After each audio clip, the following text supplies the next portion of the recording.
This is what is called a chulpa tower at Silustani near Lake Titicaca.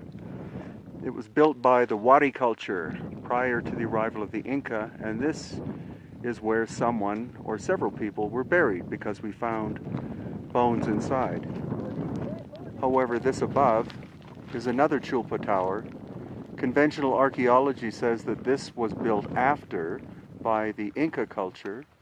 However, we have evidence that this is actually much older than this one, and that this is an attempt to replicate the look of that. So what we're going to see is this is one of many places where conventional archaeology has got the entire story backwards and wrong. Because what we are witnessing is the finest construction is the oldest, the more recent is the more primitive. Whereas conventional archaeology teaches us in history that we are a evolving being going solely from the primitive to the advanced. But the true fact is that societies rise, societies fall. Rise again and fall. Technology is learned, it is enhanced, then it collapses. As the society collapses, the knowledge disappears and is sometimes So Peter's going to show us what happens when you move a compass away from the building.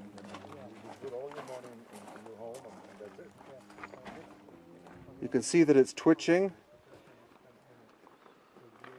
And then back in again, please. So there definitely seems to be a magnetic anomaly of some kind going on here, suggesting that these towers were not funeral towers, but they had an energetic function. So what you're looking at is a chulpa tower where half of it has been removed.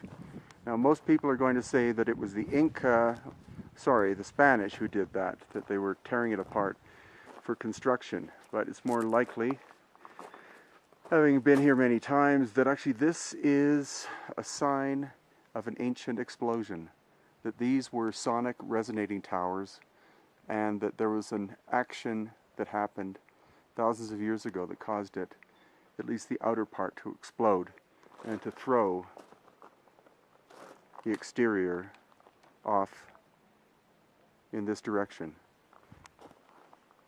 Now the explosion seems to have happened from east or east-northeast out this way, but we're going to test with other ones and see if that's the case. The outer area is made out of basalt, but the inner core is made out of a diorite or andesite material. The andesite is much denser than the exterior, and this clay possibly was some kind of insulating material. So rather than this being a funeral tower, this could have in fact been an ancient energy generator or storage devices. So you see this one, it's been recreated. Maybe half of it was intact. And so foolishly they've added this clay to fill in. This was done 2 years ago. But the cracks are evidence of something more than simply weight on top of weight.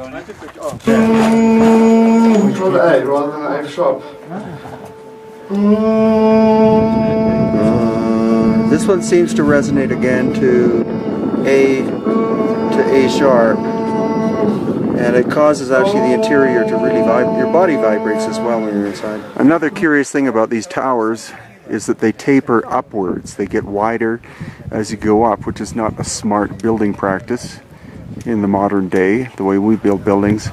Also the band that's around it, and you can see at the very top the way that it curves in. Oops, like that.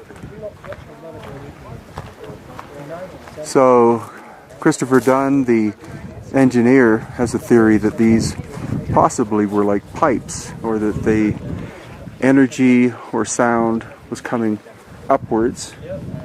And his idea, I believe, is that these were actual earthquake or energy relieving chambers to reduce the chance of... So Charles, you were inside one of these, actually this one on the right.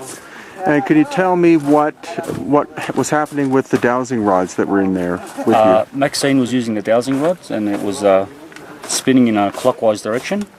Not too fast and not too slow. There was 3 of us trying different tones while we were in there. Inside, there's almost like a spiral rock protrusion of stairway leading to the top, or almost to the top, and it looks like there's a square hatch right in the middle at the top. And so that much of it must be hollow, or there must be something in there, because I mean it looks like a stone door. It's a door, square door. Okay. Yeah. Great. So what you're looking at now is the debris field from a massive square one, which is here. So again, it's unlikely that this was manually taken apart, but could have been the result of a massive explosion in the distant past. If these were energy structures, capacitors, or generators, the system could have overloaded at some point, and then the whole thing, or the whole series, exploded to different degrees.